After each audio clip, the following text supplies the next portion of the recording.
सो hi guys, अस्सलाम वालेकुम। मेरा नाम है अहमद खान और मैं आपको वेलकम करता हूं अपने चैनल पे। आज हम लोग जो टॉपिक डिस्कस करेंगे दैट इज इनइक्वालिटीज और इनइक्वेशंस। ओके, अब हम लोगों ने इक्वेशंस पढ़ी और मैंने आप लोगों को इक्वेशंस का मतलब बताया था दैट इक्वेशन हम ऐसे जो है वो मैथमेटिकल स्टेटमेंट को कहते हैं जिसके अंदर हम लोग क्या करें, एक एक्सप्रेशन को इक्वल रखें दूसरे एक्सप्रेशन के, है ना। जैसे मैंने आपको समझाया था 2x + 5 इज इक्वल्स टू 9। अगर हम इस तरीके से लिखते हैं तो इसका मतलब क्या है कि एक मैथमेटिकल एक्सप्रेशन को हमने दूसरे मैथमेटिकल एक्सप्रेशन के बराबर रखा, ठीक है। तो ये क्या कहलाती है, इक्वेशन कहलाती है। और इसमें हम लोग कौन सा साइन रखते हैं, इक्वल टू, यानी कि इक्वेट करते हैं इन दोनों को। अब जिस टॉपिक की हम बात करेंगे, ये जिन टाइप ऑफ इक्वेशंस यानी इन इक्वेशंस की बात करेंगे या इन इक्वालिटीज की बात करेंगे, तो इसमें हम लोग इक्वल टू की जगह क्या यूज करते हैं, greater than, less than, greater than and equal to, और आखिरी क्या, less than and equal to, ठीक है। ये सारे हम लोग इस इक्वल टू की जगह इस्तेमाल करते हैं। अब देखिए, इक्वल जब आती है आपके पास वैल्यू, जैसे मैं बोलता हूं x = 5, तो आपके पास सिर्फ एक पर्टिकुलर वैल्यू आती है ना, 5 आती है। अगर मैं बोलता हूं x इज ग्रेटर देन 5, अब मुझे नहीं पता कि x किससे बिलोंग करता है। देखिए, अगर x बिलोंग करता है नेचुरल नंबर से, तो आपके पास जो आंसर बनेगा वो क्या बनेगा, जो सेट बनेगा वो बनेगा 5 से बड़े, यानी कि नेचुरल नंबर, यानी 6, 7, 8 and then continue till onwards. अब इसी की अगर मैं मिसाल ले लूं कि यही एक्सप्रेशन है और x किससे बिलोंग करता है, x बिलोंग करता है, let we say it belongs to the real numbers, तो हम कहेंगे दैट जो सॉल्यूशन सेट बनेगा वो क्या बनेगा, x इज इक्वल्स या x belongs to real numbers and या such that x is greater than 5, ठीक है। तो इस तरीके से भी आप लिख सकते हैं।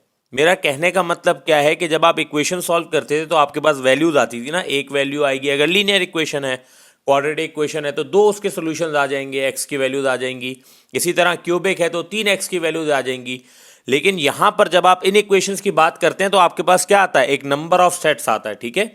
इसमें काउंटेबल एलिमेंट्स भी हो सकते हैं और अनकाउंटेबल यानी इनफाइनाइट एलिमेंट्स भी हो सकते हैं। और इसका रीजन क्या है वो आपको वक्त के साथ समझ में, अभी जब हम एग्जाम्पल सॉल्व करना शुरू करेंगे ना तो आपको समझ में आ जाएगा। जैसे मैं हमेशा कहता हूं कि देखिए, मैथमेटिक्स को समझने के लिए आपको उसकी एग्जाम्पल सॉल्व करना और उनको समझना बहुत ज्यादा जरूरी है, ठीक है। तो अब एक और फिनोमेना मैं आपको समझा देता हूं, वो जो आपको सवालात में देखने को मिलेंगे ना, वो आपको मैं पहली प्रॉपर्टी समझा देता हूं ताकि आपको समझ में आ जाए कि यार ये सवालात में ये स्टेप्स हुए कैसे, ठीक है। अच्छा, एक और प्रॉपर्टी ऑफ इनइक्वालिटीज वो क्या है, देखिए अगर मैं बोलता हूं, इक्वेशंस पे पहले समझाता हूं फिर इनइक्वालिटीज पे आता हूं। जैसे देखिए, मैं बोलता हूं x = 5, तो अगर मैं मल्टीप्लाई करता हूं negative sign, multiply negative on both side, तो ये क्या हो जाएगा, -x = -5, ऐसा ही है। ये इक्वल टू चेंज नहीं होता, है ना।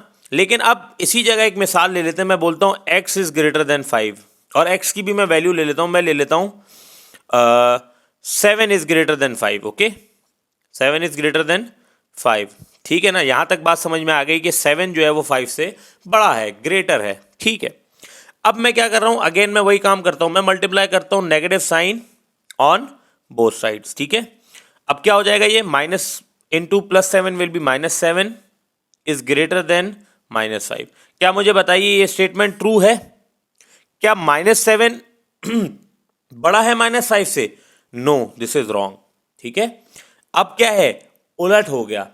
अब -7 क्या है, लेस देन है, ये ग्रेटर देन नहीं आएगा, यहां पर क्या आएगा, लेस देन आएगा। फिर ये स्टेटमेंट ट्रू होगी दैट -7 इज लेस देन -5, ठीक है। अब ये देखिए, क्या ये ट्रू है, -7 छोटा है -5 से, बिल्कुल, अब ये दुरुस्त है। तो बात क्या समझ में आई कि इनइक्वालिटीज में जब आप माइनस साइन मल्टीप्लाई करते हैं ऑन बोथ साइड्स, यानी लेफ्ट हैंड साइड और राइट हैंड साइड को, तो आपके पास जो भी इनइक्वालिटी है, अगर वो ग्रेटर देन है तो वो किस में चेंज हो जाएगी, लेस देन में, और अगर वो लेस देन है तो किस में चेंज हो जाएगी, ग्रेटर देन में, ठीक है। तो जब भी आप नेगेटिव साइन मल्टीप्लाई करें इनइक्वालिटीज में, तो इस बात का ध्यान रखें कि आप उसका ग्रेटर देन और लेस देन का जो साइन है वो जरूर चेंज कर दें। अब इसकी पहली इक्वेशन की तरफ चलते हैं। यानी पहली इन इक्वेशन की एग्जाम्पल की तरफ चलते हैं और फिर उसको सॉल्व करके ये समझ लेते हैं कि how we can solve some types of inequations and how do they work. ठीक है, तो इसका मैं क्वेश्चन एक ले लेता हूँ।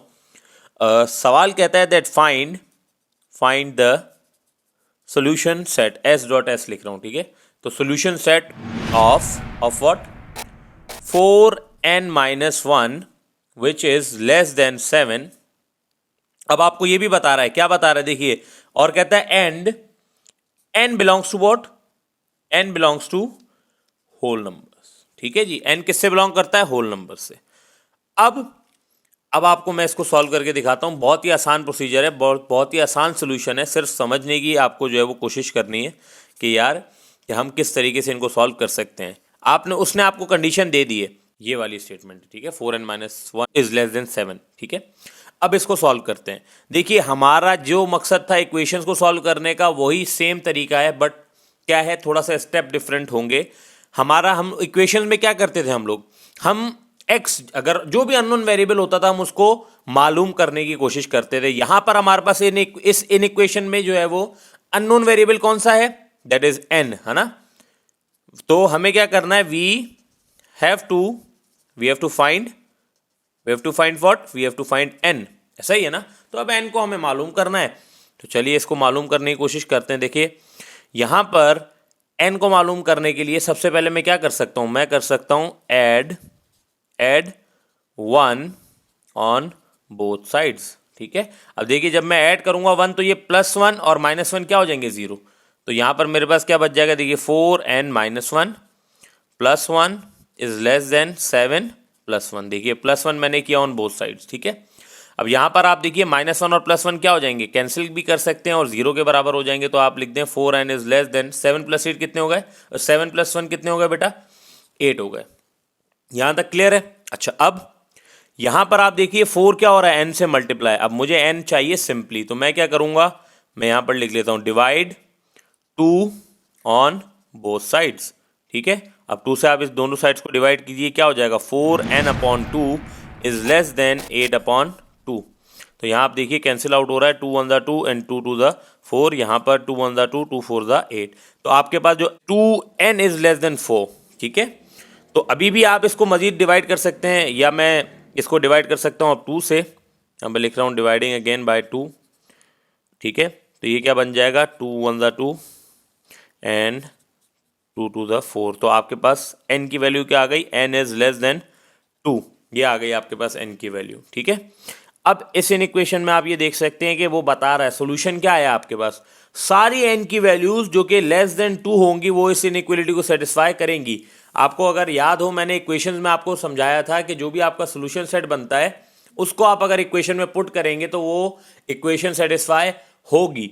इसी तरह जहां पर जो हमारे पास इनइक्वालिटीज या इन इक्वेशन का जो आंसर आएगा, जो सोल्यूशन सेट आएगा, उसकी कोई भी वैल्यू आप इनइक्वालिटी में पुट कीजिए, आपकी इनइक्वालिटी क्या हो जाएगी, सेटिस्फाई हो जाएगी। यहां पर इस इनइक्वालिटी को मैं अगर सेट की फॉर्म में लिखूं तो मैं कैसे लिख सकता हूं, मैं ये लिख सकता हूं कि जो मेरे पास सोल्यूशन सेट है s डॉट एस यानी सोल्यूशन सेट, वो किसके बराबर होगा, मैं लिख सकता हूं दैट, अगर मैं मान लेता हूं n एलिमेंट्स है ना, n is the unknown element, तो n सच दैट, ये सिंबल है ना सच दैट का, n such that n belongs to whole numbers and n is less than 2। ठीक है जी, तो अब आप देखिए आपने ये किस फॉर्म में लिखा, ये आपने सेट बिल्डर नोटेशन में लिखा, किसमें, सेट बिल्डर नोटेशन में। और इसकी भी एक वजह है कि मैं आपको सेट बिल्डर नोटेशन में अभी से ही पहला सवाल ही क्यों लिख के दिखा रहा हूं, जबकि मैं इसको बड़ी आसानी से इसके सोल्यूशन सेट को क्या लिख सकता था, टेबुलर फॉर्म में लिख सकता था। देखिए वो मुझे होल नंबर्स बताइए जो लेस देन 2 हैं, 2 से छोटे हैं, पहला होल नंबर 0 और फिर 1, उस 1 के बाद जितने भी जो है वो होल नंबर्स हैं वो क्या है, 2 से छोटे नहीं है, 2 से बड़े हैं या 2 के बराबर है। तो इसलिए हमारा सोल्यूशन सेट क्या बन जाएगा, 0,1। लेकिन ज़रूरी नहीं है कि हम लोग जो है वो हमेशा इस यानी टेबुलर फॉर्म में एलिमेंट्स को लिख सकें, तो हमें majority time set builder notation को जो है वो यूज़ करना पड़ेगा ताकि हम अपना सोल्यूशन सेट रिप्रेजेंट कर सकें। ठीक है, तो ये मैंने आपको एक एग्जांपल सॉल्व करके समझाई। अब देखिए आप अगर इस इक्वेशन में 0 पुट करेंगे तो भी ये सेटिस्फाई हो जाएगी, और अगर आप इसमें 1 पुट करेंगे तो भी ये सेटिस्फाई होगी। आता रही है समझ में? तो इस तरीके से आप जो है वो किसी भी इन इक्वेशन को सॉल्व कर सकते हैं। सेम प्रोसीजर है, बस थोड़ा सा जो है वो आप लोगों ने उसके प्रोसीजर को फॉलो करना है, स्टेप बाय स्टेप जो है वो आप इसको समझ जाएंगे। अब चलते हैं इसकी दूसरी एग्जांपल एक और सॉल्व कर लेते हैं, और फिर जो है वो इंशाल्लाह एक्सरसाइज की तरफ चलेंगे। ठीक है,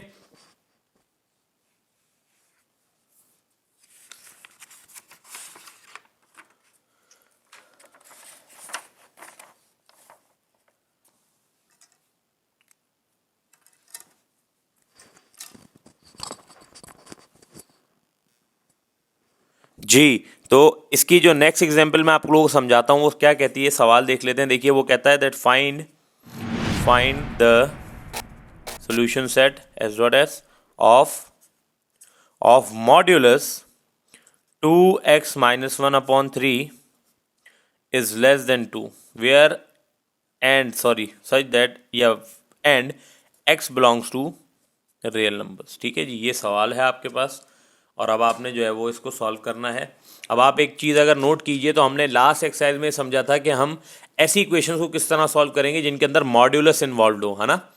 अब ये इक्वेशन इस टाइप की है कि इसके अंदर मॉड्यूलस भी है और क्या है, इनइक्वलिटी भी है। इस तरीके की इन इक्वेशन है बेसिकली ये, जिसमें मॉड्यूलस भी इन्वॉल्व है। तो अब आपको वो मॉड्यूलस वाले रूल्स भी याद रखने हैं। ठीक है, तो चलिए अब इसको सॉल्व कर लेते हैं। बहुत ही आसान प्रोसीजर है और इसको सॉल्व करते हैं। बड़ी मज़ेदार सवाल है। अब देखिए आप अगर ये देखें, अगर आपको लास्ट एक्सरसाइज में से याद हो 6.4 इट वाज, और मैंने आपको एक रूल समझाया था कि अगर आपके पास इस फॉर्म में कोई वैल्यू गिवन हो that mod of u is equals to a, तो अगर आप इसमें से मॉड हटाएंगे तो u जो है ना वो बराबर होगा किसके, प्लस माइनस a के बराबर होगा। ऐसा ही है, याद है आपको? तो ये हमारे पास रूल था। अगर आप यहाँ पर नोट डाउन करें तो आपके पास ये ऑलरेडी इस फॉर्म में गिवन है, तो मैं यहाँ पर इसको डायरेक्टली जो है ना वो दोनों वैल्यूज के लिए सॉल्व कर सकता हूँ, यानी एक बारी प्लस के लिए और एक बारी माइनस के लिए। अगर मैं प्लस वाली पॉसिबिलिटी की बात करता हूँ तो ये क्या हो जाएगा, that 2x minus 1 upon 3 is less than 2। कोई फर्क नहीं पड़ेगा ना, this is the first possibility जब मैं प्लस वैल्यू के लिए मालूम कर रहा हूँ। अगर मैं नेगेटिव वैल्यू के लिए मालूम करता हूँ तो ये मेरे पास क्या बन जाती है, ये मेरे पास बन जाएगी क्या, it is a 2x minus 1 upon 3, और क्या मल्टीप्लाई होगा, माइनस मल्टीप्लाई होगा, इज लेस देन 2। ठीक है, एक बारी पॉजिटिव वैल्यू के लिए और एक बारी नेगेटिव वैल्यू के लिए, यही हमें करना था। अच्छा जी, नेक्स्ट स्टेप समझिए। यहां पर इसको तो मैं डायरेक्टली सॉल्व कर सकता हूं। ठीक है, तो मैं इसको पहले सिंप्लीफाई कर लेता हूं, then I will move on to this one. इसको सिंप्लीफाई करने के लिए सबसे पहले मुझे यहाँ क्या करना है, डिनोमिनेटर से 3 खत्म करना है, ताकि मैं क्या कर सकूं, x की वैल्यू मालूम कर सकूं। तो मेरा पहला स्टेप क्या है, मल्टीप्लाइंग 3 ऑन बोथ साइड्स। तो ये क्या हो जाएगा, यहाँ पर 3 से 3 क्या हो जाएगा, कैंसिल। ये हो जाएगा 2x minus 1 is less then, यहाँ पर 2 जो है वो 3 से क्या होगा, मल्टीप्लाई, तो 2 3 विल बी 6। ठीक है, यहाँ पर क्या हुआ, 3 से 3 कैंसिल हो गया, और यहाँ पर 3 2 से मल्टीप्लाई हुआ, तो आपके पास आंसर क्या आ गया, 6 आ गया। नेक्स्ट स्टेप, ये -1 मुझे लेफ्ट हैंड साइड से खत्म करना है ना, तो मैं क्या कर सकता हूं, मैं कर सकता हूं +1 ऑन बोथ साइड्स। तो मेरे पास आंसर क्या आ जाएगा, देखिए 2x, ये -1 और +1 क्या हो जाएंगे, खत्म हो जाएंगे, 0 हो जाएंगे, लेस देन 6, +1 किया 6 के साथ तो क्या हो गया, 7 आ गया। ठीक है जी, नेक्स्ट स्टेप, अब इस x के साथ जो 2 है मैंने इसको खत्म करना है, तो मैं क्या कर सकता हूं, divide by 2 on both sides. तो आपके पास क्या बन जाए, देखिए इसके भी डिनोमिनेटर में क्या आ जाएगा, 2 आ जाएगा, और इसके डिनोमिनेटर में भी 2 आ जाएगा। तो ये 2 से 2 कैंसिल, x की वैल्यू क्या आ गई, x is less then 7 upon 2। आपके पास एक x की पॉसिबिलिटी आ गई। ठीक है, देन अब आप देखिए नेक्स्ट जो पॉसिबिलिटी बन रही है वो क्या है, दैट इज अब इसको आप सॉल्व कीजिए। देखिए अब माइनस साइन यहाँ से मुझे खत्म करना है, तो मैं क्या करूँगा, multiply by -1 on both sides. ठीक है, अब देखिए मैंने आपको एक बात अभी समझाई थी कि अगर आप नेगेटिव साइन से मल्टीप्लाई करते हैं तो इक्वेशंस में तो ऐसा कोई फर्क नहीं पड़ता, मगर इन इक्वेशंस या इन इक्वलिटीज में क्या होता है कि आपके पास जो इन इक्वलिटी की साइन है वो क्या हो जाती है, चेंज हो जाती है।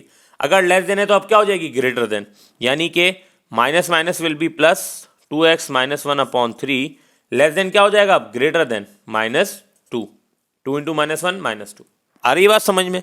अब अगेन अब फॉलोइंग द सेम स्टेप, पहले 3 को खत्म करने के लिए क्या करूंगा, multiplying by 3 on both sides, क्या हो जाएगा ये 2x माइनस 1, ठीक है, ये डिवीजन वाला 3 मल्टीप्लीकेशन वाला 3 से cancel, greater than -2 multiplied by 3 will be what, it will be a -2 3 6, ठीक है।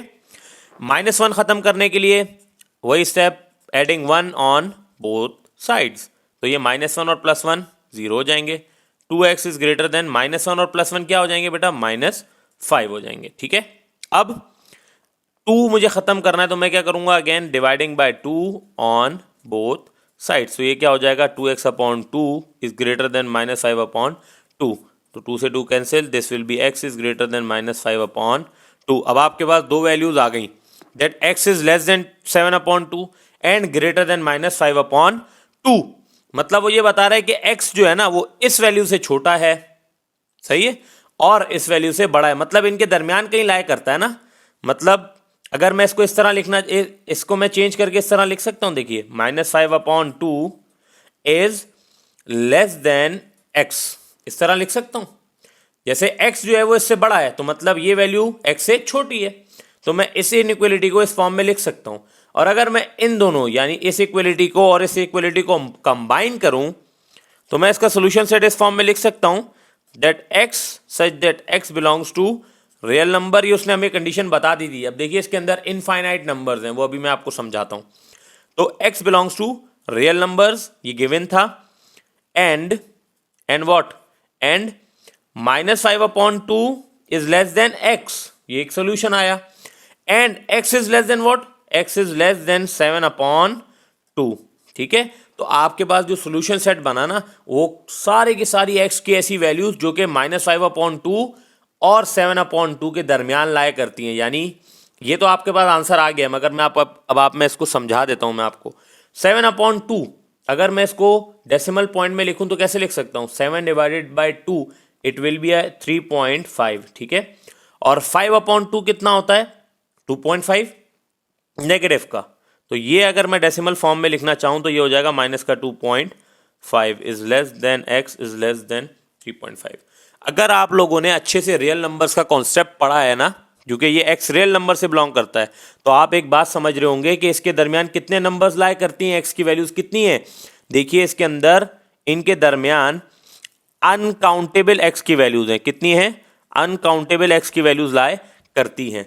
इस ही वजह से, और अगर आप चेक करना चाहते हैं कि आपका सोल्यूशन दुरुस्त है या नहीं, कोई भी इसके दरमियान से वैल्यू उठाइए और इसमें पुट कर दीजिए, देखिए आपका आंसर लेस देन 2 आएगा। इसकी एक छोटी सी एग्जांपल करके बताऊं, मुझे जो है ना इसके दरमियान सिंपल सा नंबर नजर आ रहा है जो कि है क्या, 1, इसके दरमियान लाया करता है ना -2.5 से छोटा है, सॉरी बड़ा है, और 3.5 से छोटा है, तो 1 अगर मैं इसमें पुट करता हूं, देखता हूं मेरा आंसर क्या आता है, लेस देन 2 आना चाहिए ना, क्योंकि इनइक्वालिटी यही कहती है।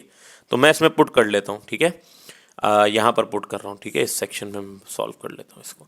तो ये हो जाएगा mod of 2 into 1 is 2 -1/3, modulus is less than 2, ठीक है। अच्छा 2 - 1 कितना होता है बेटा, -1/3, सॉरी +1, बड़ी वैल्यू प्लस की, मॉड्यूलस इज लेस देन 2, ठीक है। तो बन गया मॉड ऑफ +1/3, 1/3 किसके बराबर होता है, it is a 0.3333 and so on, ठीक है, कंटिन्यू, लेस देन 2। अब मुझे बताइए क्या ये 0.3332 से छोटा है, बिल्कुल बेटा ये इससे छोटा है, तो मतलब आपका आंसर बिल्कुल दुरुस्त है। तो देखिए बात इतनी सी है कि अगर आप इसको खुद से सॉल्व करेंगे और इसको पढ़कर समझने की कोशिश करेंगे तो इंशाल्लाह आपको ये कंप्लीटली समझ में आ जाएगा। उम्मीद है आपको आज का टॉपिक समझ में आया होगा और पसंद आया होगा। अगर ये वीडियो समझ में आई और पसंद आई हो तो काइंडली मेरे चैनल को सब्सक्राइब करें, इस वीडियो को लाइक करें और थम्स अप देना ना भूलें। आपका अपना Ahmad Khan from the channel tutor and mentor signing off. Thank you, अल्लाह हाफिज।